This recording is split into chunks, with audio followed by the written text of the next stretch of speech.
Oke, assalamualaikum warahmatullahi wabarakatuh. Jumpa lagi teman-teman, Tren Quran. Jadi pada kesempatan kali ini kita akan membahas kembali terkait soal mu'alaf, tapi pada video kali ini spesifik terhadap salah satu ayat dalam Bible yang diungkapkan oleh Yusuf Estes dalam sebuah ceramahnya, yang mengatakan bahwa pada dasarnya surah Al-Ikhlas itu ada dalam Injil, atau sebaliknya, dalam Injil itu ada surah Al-Ikhlas. Jadi seperti apa redaksi ayatnya dan bagaimana terjemahan selengkapnya terkait soal ayat tersebut, ikuti terus videonya.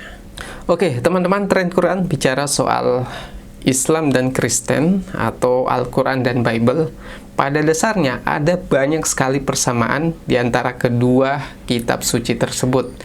Jadi kalau dalam Islam ada ajarannya yang terdapat dalam Bible, begitupun dalam agama Kristen atau Nasrani ada ayat-ayat dalam Bible yang terdapat dalam Al-Quran. Nah, kali ini kita akan menyaksikan bagaimana pemaparan dari Yusuf Estes yang kemudian kita akan buktikan langsung dalam kitab Bible terkait soal ayat yang ia sebutkan dan bagaimana terjemahan sebenarnya. Because the more I studied the Hebrew and the Koine Greek, the more I began to realize that what I was learning from the Quran in English, I was reading English, Yusuf Ali, you remember? It was the same thing. Especially the one I read to you just now and they helped me with. Lam yalid, wa lam yulad.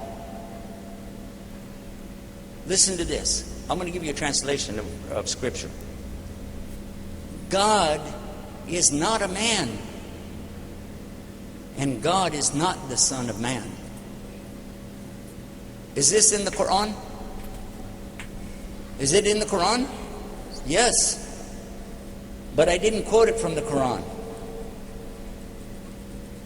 I quoted it from the Bible. That's in the book of Numbers, chapter 23, verse 19. God is not a man that he should sin, and God is not the Son of Man that he'll repent. And when I read that, I said, now wait a minute. If it says here that God is not a Son of Man, then how is it in the New Testament it's saying Jesus is Son of Man? How could he be a God? I took it to one of my preacher friends and I said, hey, look at this. What do you say about this? You know what he said? He said, that's a big S, Son of Man. The other one's a little s, Son of Man.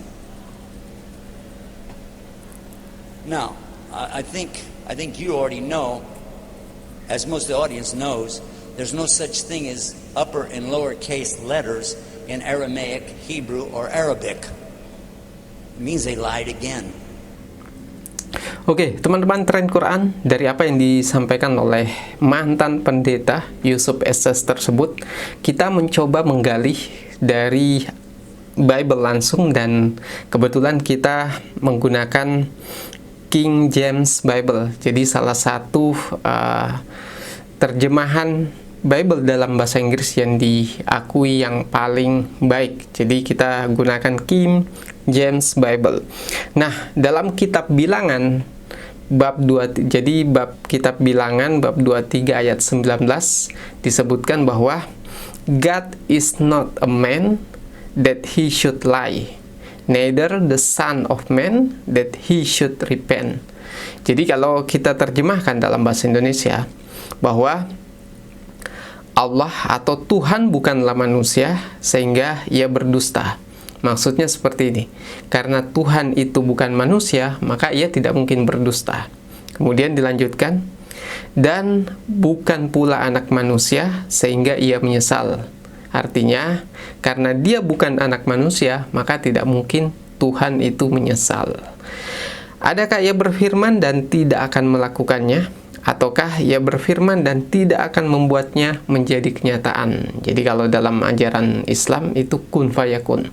Jadi ketika Tuhan berjanji pada sesuatu, maka pasti dijalankan.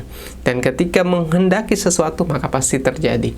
Nah, dari ayat ini jelas sekali bahwa kalau dalam Al-Ikhlas, yaitu lam yalid wa lam yulad, tidak beranak dan tidak diperanakan.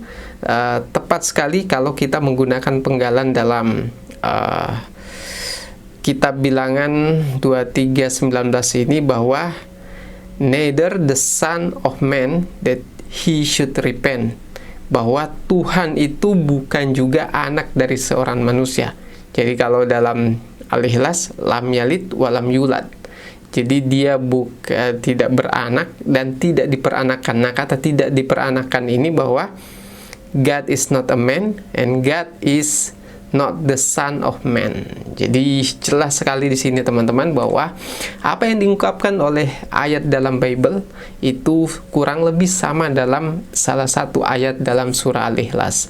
Lalu kemudian Yusuf Estes dalam videonya menyampaikan bagaimana mungkin bisa ada keputusan Trinitas kalau mengacu pada ayat ini. Artinya ajaran Trinitas sebenarnya bukanlah ajaran dari Alkitab sendiri, tapi apa yang dibuat oleh pihak gereja dan apa yang bisa jadi diyakini oleh Paulus. Nah, mungkin itu teman-teman yang bisa kita sampaikan. Kalau punya pertanyaan terkait soal ini, silahkan komentar di bawah. Dan kalau suka video ini, silahkan share ke berbagai sosial media.